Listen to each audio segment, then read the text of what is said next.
I am doing an 8-part series, a workshop series, all about mental wealth.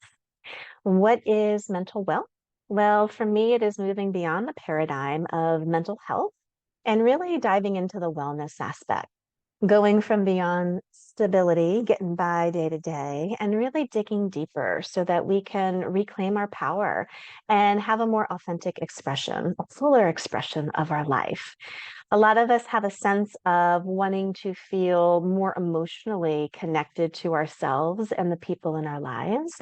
And we also have a sense of how we would like our life and our living to feel, not just like what we'd like to accomplish one day, but really the day to day feelings and energies and activities that make every day an enjoyment to be here. And what I find is so often people don't have that. It- It's unfortunate to think about, but so many of us have highlights. It's like a social media reel. You scroll through and you see everybody's highlights, but when you break it down day to day to day, what are the energies that you're surrounding yourselves with? What's the emotional load that you carry? What are the interactions that you have and the relationships that you have? And what does that bring into your life? So, digging into mental wealth, we are going to be playing with themes from my book, 8 themes spaced over 8 workshops, looking at taking you along that path to a deeper journey to you. And the first workshop coming up on April 3rd, I'll put information how to join in the show notes. It is about emotional clarity and really beginning the conversation with how do we get clear in how we feel and also start to getting a sense, like I was saying before, of the clarity of what we'd like our life to feel like. Before we even get there, though, we have to have today's conversation. This is a precursor, if you will, because before we can get to clarity, we first have to have space. We have to have this ability to actually carve out space for ourselves, for our desires, for our emotions, to be able to get clear with ourselves and where we want to go in the future. And this world that we live in does not like space. Everything is very, very, very busy, even down to the day to day that we all live with, checking off the to do list, keeping up with the Joneses, so to speak, feeling obligations, getting expectations from other people about what we should be doing and shouldn't be doing. And then, of course, these big plot twists that come in, these like life turns that happen where all of a sudden there's a big choice or there's a big energy to deal with, or something just comes along and rocks your pretty little boat. And you have to find a sense of stability first.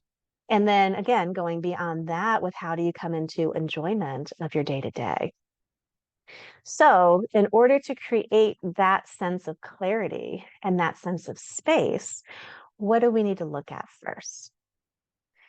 First, we need to look at the pressure in our lives, the things that take away a sense of space, the things that clutter our mind, anxious thoughts, bouncing, racing thoughts, you trying to get to bed at night and having your head not shut up. Or in my case, it's usually 3 in the morning when I wake up and my head's bouncing around. Having that busy thought, having a tight, stressed body, feeling very rigid in your life choices, maybe a little too routine, too controlled, having to plan every single thing so you can get everything that you need done that day. There's no sense of space for your mind to relax, zone out a little bit, take a breather, actually expand your perspective, right? We get very rigid in our thought patterns and seeing a different possibility that gets really hard. It takes away our space. It creates a sense of pressure as our thoughts cloud and crowd in. Same thing happens with our bodies too.